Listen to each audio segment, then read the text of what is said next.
wabarakatuh. Saya pemateri pertama dari kelompok 2 atas nama Baik Nurma Saktiana. Di sini saya akan menjelaskan tentang subjek dalam bimbingan dan konseling Islam.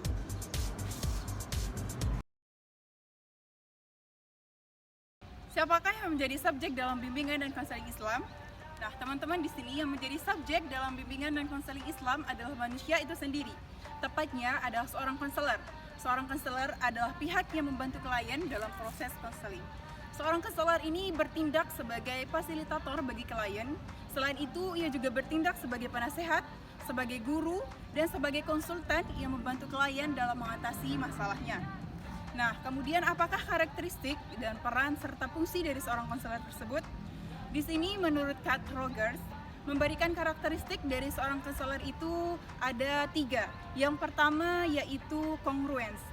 Nah, maksudnya di sini adalah seorang konselor itu harus terintegrasi dan kongruen.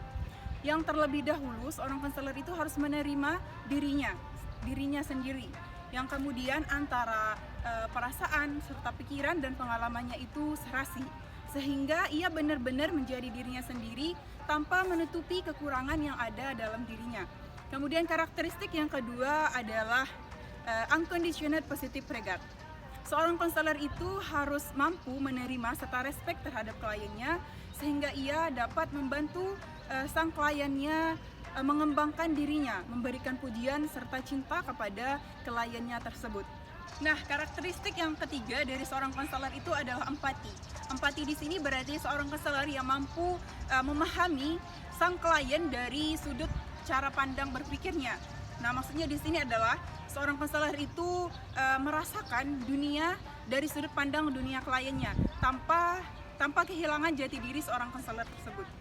Nah, jadi di sini itulah karakteristik yang diberikan oleh Kat Rogers sebagai seorang konselor, yaitu congruence, kemudian unconditional positive regard, dan yang ketiga adalah empati. Kemudian apakah fungsi dari seorang konselor tersebut? Nah, di sini seorang konselor itu fungsi utamanya adalah membantu klien dalam menemukan kekuatan-kekuatan yang dimilikinya, dan kemudian membantu menemukan hal-hal apa saja yang merintangi seorang klien tersebut dalam menemukan kekuatannya tersebut.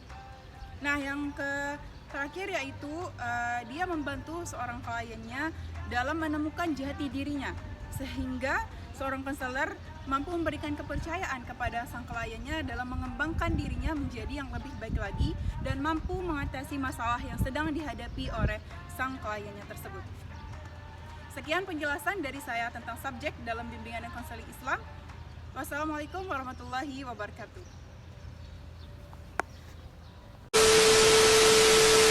Baik, di sini saya sebagai pemateri kedua atas nama Maziatillah. Di sini saya akan membahas tentang objek dalam bimbingan konseling Islam.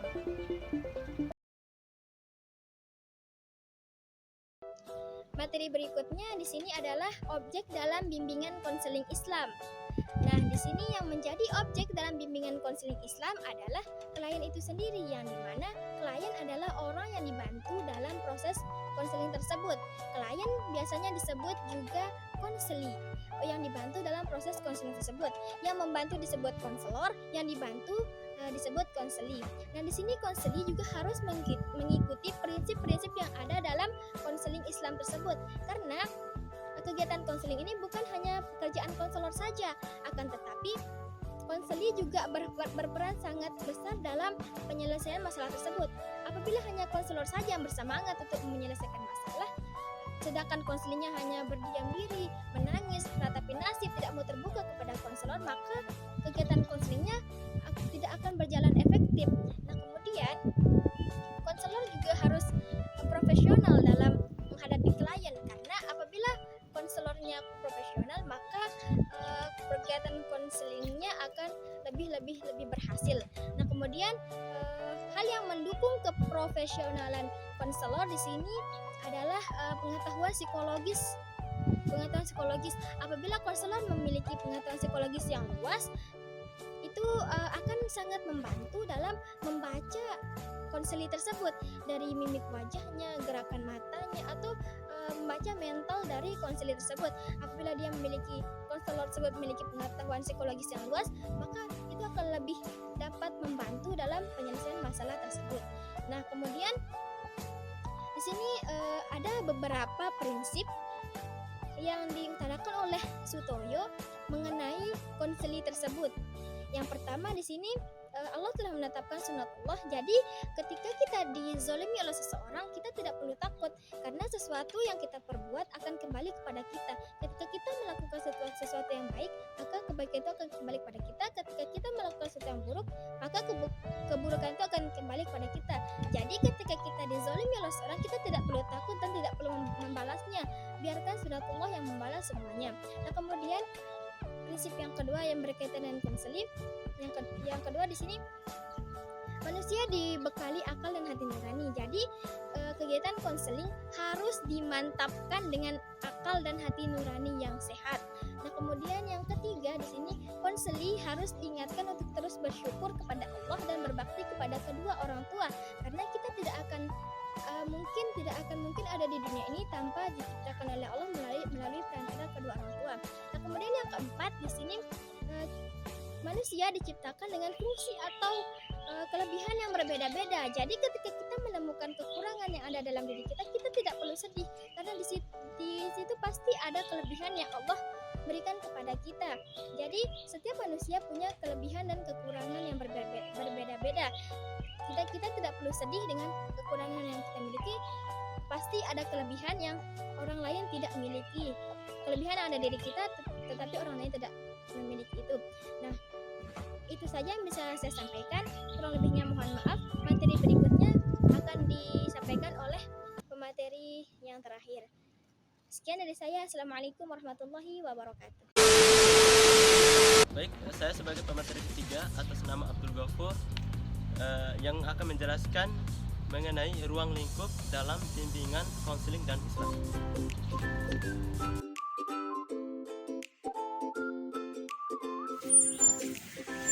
Baik, saya akan menjelaskan mengenai ruang lingkup dalam bimbingan konseling Islam. Ini memiliki peranan yang sangat penting baik bagi individu yang berada dalam lingkungan sekolah, masyarakat pada umumnya, keluarga dan masyarakat pada umumnya. Dan ruang lingkup ini dibagi menjadi dua macam. Yang pertama adalah di dalam sekolah, terus yang kedua adalah di luar sekolah. Saya akan menjelaskan di dalam sekolah.